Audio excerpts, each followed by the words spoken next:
Ladies and gentlemen, Marion Blair here. Yeah, I know I haven't been videoing for a while. I'm trying to play caregiver to my wife here in Houston. Hadn't done much on my DEF project as far as testing the new Platinum. It's an ongoing thing.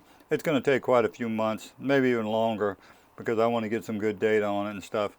But in the meantime, I've got some stuff here that I wanted to show you. This is about trailer brakes today and the breakaway switch, and what happens when the breakaway switch pulls at 65 miles an hour. But first I want to show you this comment on the DEF. You know, we talked about the DEF previously in one of my videos. So this guy here, Glenn, he says, are you out of your mind? DEF is 3% urea and 97% distilled water. There is no other ingredients running around paying money for. You've lost me as a subscriber. Is that choice or what? I mean, it's probably better, Glenn, that you do go somewhere else, because this is not for you. And obviously he didn't watch the video, because that's not what the video is about. We all know what the concentration is of DEF, and it's certainly not 3%, you know. So, and I mentioned that in the video. But the Platinum does have a third ingredient, which we talked about. Not going to belabor that at all. Let's look at these brakes. This is what happens when you're doing 65 miles an hour down I-80, I think it is. We're south of, or actually north in Wyoming, probably 10 miles or so north of Rawlins, Wyoming. Now this is one of my engineer buddies that was right in back of me. I wish I would have had the forethought to video what was going on, although on the road you couldn't tell nothing. But after we stopped, what I saw was amazing, and I've never seen that before in a brake. Now, a lot of people don't like these easy lube bearings. A lot of people say you should break them down and hand pack them, which you always do the first time you pack them. But then you want to fill that void and pump some grease. You know, doesn't have to be much, but you want to just every once in a while circulate some fresh grease through the back and then through the front. These are not buddy bearings. People get that confused. It has nothing to do with buddy bearings. But anyway, my buddy, he calls me on the phone and he says, man, I got to get off of this thing right away. I said, what's going on? He said, well, I got a thing on my dash. He's pulling with a Duramax, a 2011 Duramax. Good truck, good truck. We had some problems with it. Probably make a video on that. All DEF stuff. Good solid engine, transmission on that truck. In fact, that transmission really runs cool.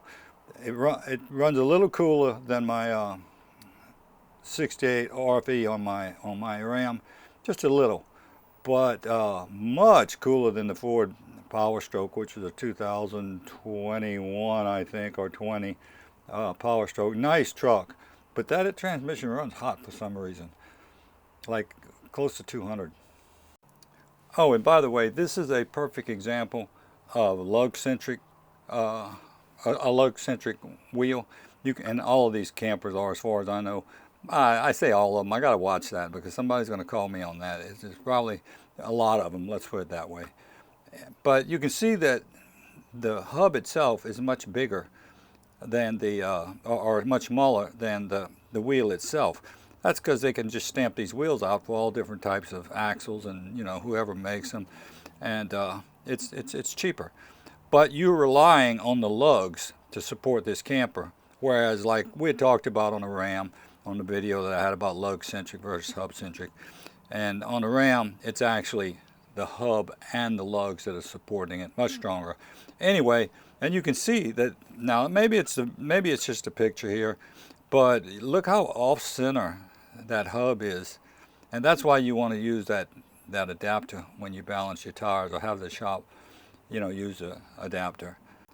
But anyway, after he called me, we probably rode for about 30 to 45, maybe a minute at the most. That Duramax was actually pulling through these brakes that were trying to lock up on him. I would have thought the brakes would have just locked up completely, but apparently these things, and hopefully they designed that way, to not completely lock the trailer up, because that would have been a catastrophe on I-80 with, you know, the traffic and all that situations. And I think that's the truth. I learned something here about that. And I don't think that magnet is just strong enough and the brakes are strong enough, or maybe it was just worn out. I don't know. But either way, it's a good thing they didn't lock up. But we pulled off the road, like I said, maybe 30 to 45 seconds, a minute.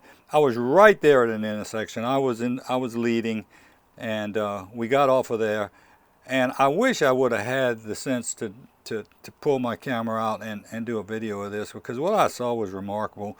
You can't tell by this picture, but the rubber cap on the hub itself was completely melted off, and the grease was just boiling out of the area there, the bearings and the void and everything. And I mean literally boiling out. And I'll show you the hubs and the drums and the brakes and stuff here in a minute. But this picture doesn't do it justice at all. You can see where it was kind of melted off right there. But it was just amazing to me. Now, I think the Easy Lube axles is what actually saved this thing, because as it boiled, it expanded in that void and it shoved fresh grease through those bearings, as hot as it was. But, you know, this looks like that mobile synthetic to me. It may not be, but it's amazing that actually 3 of the 4 bearings were bad. One set should have been changed. But they all were, you know, in decent. They didn't come apart, let's put it that way. Now this is a new one. It's a little dusty and dirty. That shop in Rawlins had the parts amazingly. Little small town. Good people though. Just good people. All of these brakes looked about the same. Now this is the magnet. This is what's left of the magnet, let's put it that way. The whole electrical system on the trailer brakes were completely shorted out. As far as the brakes go, not the camper inside and stuff, but the 12 volts that supply the brakes, and that comes from the battery on the trailer itself. It doesn't come from your vehicle. But and I'll show you a picture of that breakaway switch here and why this happened and how to avoid it. But you can see that there's no shoe left at all here. That's metal, just metal to metal, and the magnet is melted and shorted out, and melting the breakaway switch is what happens. I'll show you that in a little bit. But anyway, look at the heat that was generated. I mean, it takes a lot of heat to discolor that drum. You can see that drum was not too far from probably starting to melt itself, but it didn't. These pictures don't do it justice, but that rear seal there was completely melted out and was gone. And I think that's really what was saving these bearings, was the heat. The expansion was shoving fresh grease through those bearings. I say saving them, keeping us from completely being disabled on the road. We were able to run that 10 miles into Rawlins and find that place. And they did very well, considering what we saw when we tore them down.